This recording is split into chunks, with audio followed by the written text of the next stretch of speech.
Hey everybody, Jam Creates here, doing another driving video. First, I just want to say thank you and welcome to all the new subscribers. My subscriber count's been growing and I love it. Thank you guys so much for the positive, kind comments on the videos. I love seeing comments. I love answering comments on the videos. It's definitely fun for me. I like doing that. I like interacting with people. So if you haven't subscribed, if this is your first time here, please subscribe. I'd love to have you on board. If you are a subscriber, sharing the channel is a super big way to help.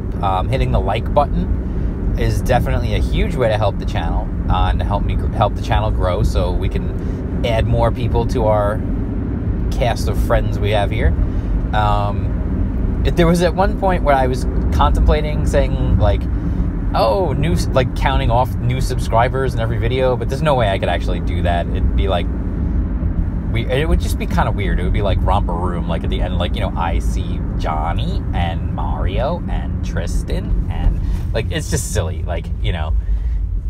anyway, what am I talking about today? I am driving home from work. It is a Friday, so I am happy about that because the weekend is about to commence. Wanted to talk about something a little different. I know I generally pretty much only stick to comic books on this channel, but today I wanted to talk about something a little bit different. There was a big announcement in something that I also really enjoy and have for years and years and years, and that is video games. I am not, I don't play as much as I used to. Obviously, when you become an adult and you have less free time and you're doing stuff, you're working and everything else, it's a little harder. However, there was just an announcement the other day that Reggie, who is the president of Nintendo of America, is leaving. He's stepping down. He's going to resign. Not resign. That sounds like it's like a negative thing. He's going to retire. So that's a cool thing. He's going to go hang out with his fam and enjoy some Bigfoot pizza and play some Wii Sports with his family. It's cool. I'm happy for Reggie. He really was a great face for Nintendo for a long, long time, and it leads me into something that I'm gonna see. Here's the twist. Here's where I show my professionalism as a broadcaster. I am going to now twist this into somehow bringing it back to comic books. What? Reggie, for a long time, has been the voice and the face of Nintendo. He came out at their press conferences and he made their big announcements and talked about their stuff and, did a lot of big reveals. And part of that was through the incredibly successful years of the Wii, when the Wii was everywhere, up to now through the incredibly successful Nintendo Switch, which, by the way, is a really, really cool system if you don't have one. I definitely recommend it. But anyway, during that time that he was the spokesman, he had the wonderful years of just prosperity for Nintendo, and then he also had some very, very lean years. He had lean years where the company did not have a whole heck of a lot to show. Things were not going well. And I'm not just talking about the Wii U. I'm talking about even before the Wii. Nintendo has had its ups and downs, of course, like any company would. And I remember some press conferences where, you after it was over, you were like, that's it? That's all they had to show? But the one thing that Nintendo has always done when they aren't successful, when a game they put out is unsuccessful, you have never seen, and I don't think you will ever see, Nintendo blame the fans for something that they put out being unsuccessful. For example, the Wii U, which, listen, I don't know if you ever had one. I don't know if you ever played one. I did, and I thoroughly enjoyed my time with the Wii U. I thought it was a fantastic system. It had a ton of really great games, as evidenced by how many of them have been like re-released or gotten sequels on the Switch. It had a ton of wonderful indie games. It had a ton of big first-party Nintendo titles. And it missed out on a lot of stuff, yeah, absolutely, from third parties. But Nintendo always, when they talked about why was the Wii U not as successful as the Wii, they always put the blame squarely on themselves. They always said it was the way we presented it. It was the way we messaged it. It wasn't clear what the advantage of the Wii U was. At first, when it first was announced, a lot of people were confused. They thought it was just some sort of like peripheral for the Wii. They didn't even realize it was an entirely new system, which, you know, baffled me because I was a hardcore video game guy and follow the industry, so it was weird for me to think people didn't understand that. But it's a fact. People didn't understand it. And so a lot of people didn't buy one because they didn't even realize what it was. So they didn't get excited about it. And Nintendo never once said, well, these consumers are just stupid. No, they said, we screwed up. We didn't market this correctly. We didn't explain to people why they need this. You know, what is the reason? What is the selling point? What is it that you get out of having this system? And they always put it on themselves for that. When it came down to, you know, even the end years of the Wii, as successful as the Wii was, at the end of its lifespan, it was dying. I mean, it really went off a cliff. And they said it was, you know, they blamed themselves again. They said we got caught up in releasing and in allowing people to release a lot of substandard software, and people were just jumping on board, and a lot of it was garbage. And they, again, blamed themselves as a company for the company not making money. They took ownership of it. They said, yeah, sales were down. Yeah, we didn't make as much money as we could have. And yeah, it's our fault. That's the funny thing. And the really funny thing is Nintendo pretty much always still made a profit. Even when they had really terrible years, they were still earning profit because they're just a smart business and they know how to make their stuff. And you know, we can go into the ins and outs of, well, they're using old technology and they're generally a little bit behind the other systems and technology, so they're using stuff that's cheaper to manufacture, and then they can make more money on the outset, you know, whatever. But again, that's business. That's the way they've chosen to do business, and that was profitable for them. They've always been profitable. Even when their sales for like the Wii U were in the tank, they were still making money as a company because the software that they did have was successful, and the 3DS was hugely successful for them still. But they never turned on their fan base. If anything, they continued to cultivate that fan base by continuing on the Wii U. They continued to release great games. You know, yeah, you had to wait because they were the only ones making games for the Wii U.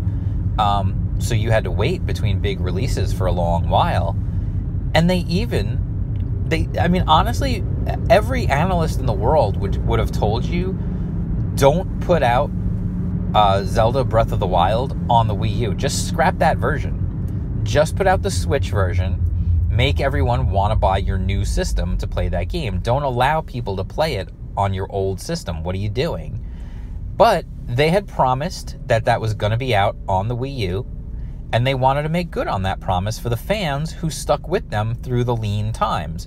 The fans who were there on the Wii U, they wanted to reward them with a fantastic game. And so they still put that game out on the Wii U, regardless of what analysts all would have told them that was a mistake. But they did it anyway. Why? Because they respect their fan base. This is the same reason why Nintendo is so careful, and they're delaying games all the time. I mean, they just recently, they had announced Metroid Prime 4, and now just recently they announced, yeah, we're scrapping it, and we're starting all over again because the project that was underway is just not up to our standards. It's not good enough. So we're going to scrap the whole thing, and we're going to start over. You would never see this type of behavior in the comic book industry. You really won't. You just won't see it. In the modern day comic book industry, if you put out a product and it doesn't sell, the very first reaction is to blame the audience. And this is not just comic books either. This is seemingly in all forms of entertainment at this point. Like, you look at a movie and people are like, wow, like, they take, obviously it's the most recent example. Take Captain Marvel, for example. A lot of people are like, this movie does not look interesting to me. It doesn't look good. It's not a character I care about. And what is the initial reaction? Instead of saying, oh, ho, ho, you don't know, like, you might not know Captain Marvel because she's not a household name, but you know what? You didn't know the Guardians of the Galaxy when that movie came out, and look how much everybody loves them, or, hey, guess what? You've seen what you've seen in the trailers, but you ain't seen nothing yet. There's a lot more we have to show. Like, that's how you market something like that. Even if the movie doesn't have anything else to show beyond what's in the trailer, you tell people it does. That's called marketing. That's how you advertise something. That's how you get people interested. You say, oh, we're holding back some stuff. You'll be shocked. Wait till you see. You're not going to believe what happens in this movie. And people will be like, oh, okay. Well, you know what? Based on your track record of the Marvel movies being good, and you're telling me now that this one that looks lame and doesn't look that great and really is kind of uninteresting to me, you're telling me like there's going to be something worthwhile. All right, I'll take your word for it. I'll go see it. Most people would have probably had that reaction because they're building on that goodwill that the Marvel Cinematic Universe has built up over all these years. Instead, what they've chosen to do is say, well, you're an idiot. You're a loser. You're a misogynist. You must hate women. You must hate this. You must hate that. You're terrible. Probably the fastest way to convince people not to buy your product is to start calling them names. I don't know about you, but if I walked into a pizza place and was like, all right, I'm gonna buy me some pizza, and you went in there, and the minute you walked in, they were like, oh, you should try this kind of pizza. And you're like, no, I want, like a meatball slice or something. And they immediately started calling you all kinds of names, like, and throwing things at you, calling you meat is murder, you're a murderer, you're terrible, you're anti-vegetable, or whatever. I don't know, whatever. They just start like making up names about you, calling you things, yelling at you, screaming at you, telling you that they need more people different from you in there to buy their pizza. Are you going to actually buy the pizza still, or are you just going to be like, no thanks, and walk out and go to the next pizza place and buy pizza? That's what you're going to do. You're going to walk out and not come back. And chances are, if you have a really terrible experience because you're the one that's being called the name, you might go online and you might, like, write a bad review or, give them a bad Yelp review or whatever. Like, you might do that because it happened to you. But if you walked in to that pizza place and you saw that happen to someone else, you would most likely still turn around and walk out and never go back to that place. But because it didn't directly happen to you, you don't have that fire of having something happen directly to you. So you most likely wouldn't be bothered to go online and write a bad Yelp review or to tweet about it or whatever. You might just be like, well, that was ridiculous. I'm never going to that place again. But you're not going to like make a big stink about it. You're not going to make a big public spectacle of the fact that you're not going back there. And what happens is you have the one person who it happened to, and they're never going back, and they may make a big public display of the fact that they're not going back. But because of that, you're going to have maybe like 4, 5, 6, 7 people who were in that restaurant that day who also never go back, but don't make a big deal about it. They don't broadcast the fact that they're not going back. They just don't go back. They just walk away and never return. And then you're also going to have, they're going to tell other people that they know. Again, they're not making a big public spectacle of it, but they're going to tell their friends, they're going to tell their families about the ridiculous behavior that they saw in this restaurant. And guess what? Their families and their friends that they tell about that are also not going to return. And this is why you see Nintendo as a company has had a giant resurgence with the the release of the Nintendo Switch. The Wii U was not the product people wanted. They accepted that. They took responsibility for that, and they understood it. Like, it's not what people asked for. It's not what they wanted. It didn't resonate with the customers. They didn't buy it. Okay, fine. Moving on. They make the switch. They give people what they do want. They give them something cool that they really do want. And all of a sudden, because they didn't start calling the customers names when they weren't buying the Wii U, the customers came back. The ones who were loyal continued to be loyal. And then other ones who were on the outside looked at that and go, oh, that looks cool. And those games look awesome. I'm buying that system. And a bunch of other people came along and same thing. And now suddenly the Switch is hugely successful. Because they didn't alienate half the world with their behavior when they were in a bad spot. It's the same way when you have a friend who maybe is going through a hard time and you're trying to help them, but all they do is lash out at you over and over and over again. You eventually just write them off and say, listen, I tried to help you. I tried to help you. I tried to help you. And all you did was bite me and lash out at me. So I'm not helping you anymore. I'm done. I'm walking away. Which eventually will happen. If you have a friend who's going through a hard time and you try to help them and they're not lashing out at you during their hard time, they're just having a hard time, then you know what? When times are good, you're still going to be there because you didn't get pushed away so far that you're not coming back. And that's what Marvel has done. And DC, to a lesser extent, is doing the same thing. You've pushed the fans away so far that they're just not going to come back. I think at this point, it's safe to say they're not going to return.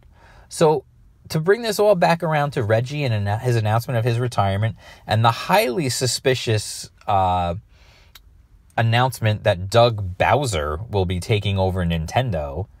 This is like the only time that Bowser will actually be in control of Mario. Think about it. Think about it.